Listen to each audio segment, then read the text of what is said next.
Well, what is going on YouTube? Welcome back to A Therapeutic Edge. I have something weird on the table. This is a Sitivien, and I have been a Sitivien fan. I've done a bunch of their knives, and I will continue to do their knives because, well, frankly, for the money, you can't go wrong. My favorite is probably this. This is the ST-110. It has a bar-style lock, fantastic action, it's very comfortable. This one's in D2. But the resource for these is Amazon, and I was poking around on Amazon a while back, and they have some, Sitivien's got some funky looking knives, and I came across this thing, and I thought, well, that's just awful. I should get that and review it and see what is, because it's so weird. And then a really odd thing happened. It landed, and I really like it. I have no excuses. It's not your average Sitivien. It is considerably more expensive. By way of example, what did I just do with that? I am losing what is left of my mind. Here it is. Stuff like this, which is D2, this is a great knife. These are $26, $27. They got a couple that are as low as $20. But they're all right, at that $30 mark. This is $49, basically $50. And the reasoning behind that is, well, first, it is a much more complex build than you get on the other ones. That's one way to put it. Also, it is Dc53 Steel. They're very proud of that. This is one of the things that I don't really enjoy. It screams Dc53, and it's got the HRC on it, although it's cute because it says 62 plus minus HRC, which means could be 62, could be more, could be less. I don't know. I don't care. What I was expecting, to be totally honest, was to get a knife in that I could do kind of a silly review on and just have fun with it and call it done.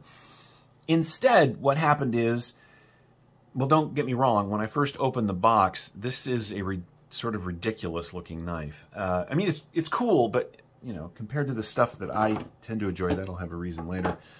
The stuff that appeals to me, this is not it. But as I do with all my knives, I decided to give it a fair shake, and I dropped it in the pocket. And I'll be damned if this is not a snappy, excellent cutting, very comfortable in hand, although the pocket clip's a little bit of a bear. Just cool knife. And I can't tell if I'm happy about it or irritated, because I wanted to make fun of it, but I'm not gonna. It's interesting. Now, Dc53 Steel. My first experience with Dc53 came from the folks at Migron. Stuff like this. The Vaso here. This is Dc53. It was my first experience with it. I didn't know anything about it before I got the Migron stuff. But having had this for a while, that appeals to me because this stuff cuts like crazy, holds a great edge, doesn't rust. At least hasn't from me so far. And so Sitivien doing Dc53, well, why not? Let's give it a shot.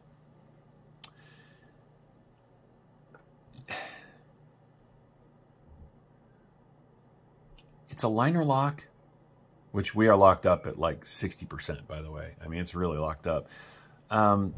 It's wood. I have no idea what kind of wood it is. And I don't care because it's interesting. Thank you, Kat.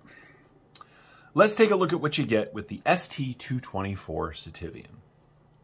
As I said, you get a Dc53 blade that is... it's recurve. This is damn near a fantasy knife, and yet in the pocket and as a daily use knife, this thing has done remarkably well for me. All right, let's see what you get. You get 3 1/4 inches of cutting on just about 3 1/2 inches of Dc53 steel. The grip area from behind the flipper, we're looking at about 3 1/2, right? So it's right there at the end of what would be too small for me, and yet it is very comfortable. The shape gives it a kind of a forward thing, but I like that in a knife. You guys know that. The blade shape allows you to do draw cuts very comfortably. You do push cuts very comfortably. It's got a great landing spot for your thumb. The recurve, and I know a lot of you don't like recurve. I have no problem with it because I use a rod system for keeping them sharp, but I have not had to sharpen this knife. It holds an edge very well. The recurve means that when you push it into stuff like cardboard, it keeps it right here in the cutting path, which is very, very nice. It does have a little hole and a little bit of a fuller, which if I had fingernails, I could probably use for deployment, but I don't, so I can't. It does have a very nice small flipper tab, which works every single time. Let's give the detent a test here. Yeah, it's not super stiff, but so again, if a 1 is, you go like this and the knife falls out, and I've seen them like that, and a 10 is, you can't open it no matter what. This is probably a 3.5 or a 4. It's reasonably soft, but it doesn't interfere with the activity or the action, excuse me, of the knife. Blade itself is, as I said, a recurve. It's got a great swedge here at the top. It is kind of a complex grind. The materials are, I believe these are aluminum bolsters on some sort of nice dark stained wood. Steel liners with a steel backspacer, which is just funky and cool. You okay over there, cat? I do love that it's got a more than halfway backspacer. This knife feels really good in hand. It wasn't supposed to. I don't often buy knives to make fun of them. In fact, I never do that, but this was so weird looking. I was like, hell with it. And then I like it. So there's that. Sorry, as I said, the grip area is about 3.5 or a little more. The overall knife from end to end comes in at just under 8, so we're looking at 7 3/4 inches. Let's do some size comparisons just for fun. And since this is a really bizarre knife, we'll go ahead and we'll do a size comparison with the SOCOM Elite. As you can see, that is considerably bigger. And on the other end of the spectrum, we will do the Rat Model 2, which is considerably smaller. So it falls well in the middle. It is a good mid-size knife. We did it up against the Miguron. We'll do it again just for fun. There, as you can see, the Miguron is considerably larger. This is a great knife. I don't know what I'm expecting from this review. I didn't expect to give it a serious review in the first place, but here we are. The shape of the handle is very well rounded. Now, again, this pocket clip is a bit of a sore spot. Even though it is milled down in, it doesn't have flush-mounted screws because it is really present in your hand. It makes the tail end of this knife considerably thicker than it should be. I'm glad they went with a deep carry style. I wish they'd have done something a little more low profile because the whole knife is so smooth, so milled down and comfortable. And then there's that, which, because of the way this handle is shaped, bites into the meat right there by your pinky pretty heavily. You can move it up so that this nestles into the palm of your hand, which is not an unusual way to hold this knife, but then you're a little short here. So it's an imperfect design. I do love the blue pivot collars. I have not taken it apart, and I'm not likely to, unless something goes wrong. So I can't tell you what's going on the inside. It is running on bearings, and it is very smooth and very snappy. Do I recommend this knife?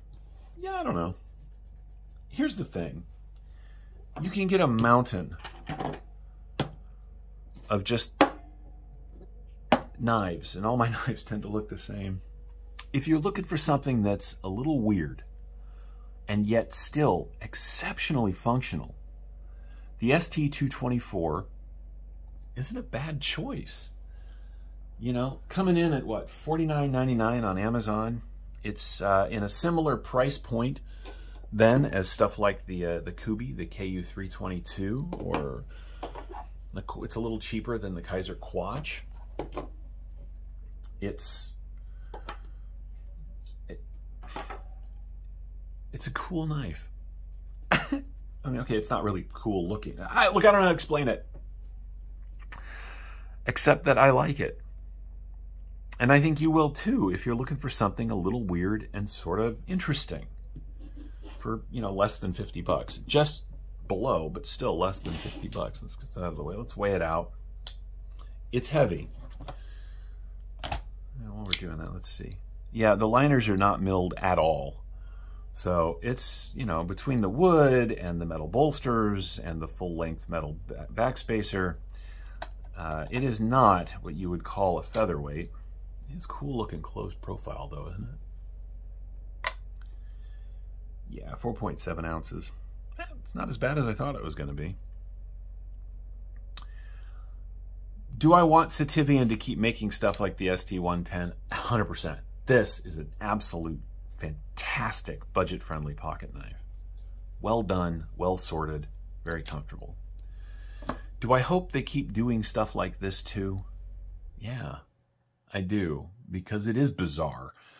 And because I didn't think it was going to be good, and yet it is, in its own way, very good. I'm a fan of Dc53 Steel. Do I wish they'd get rid of the billboarding? Yeah, of course. And that's where we're going to wrap it up. What a surprise this was. And I love that. Maybe that's why I like it so much, because it did take me by surprise. I was convinced that it was going to hate it, and I don't. I was convinced that it was going to be poorly made, and it isn't. I was convinced about a lot of things before I got it in my hands, and I was wrong. And that makes me happy. So instead, for just below 50 bucks, I got an interesting looking, okay, weird looking, useful tool that makes me happy on a, I don't know, it's very pokey if you need it to be.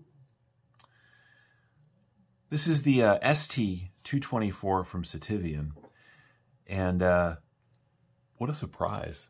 Anyway, we're going to wrap it up there. If you guys have any interest in the knife, I'll put a link to the description where you can find it in Amazon. Other than that, I hope you guys are having a great day. Thanks so much for watching. We'll see you next time.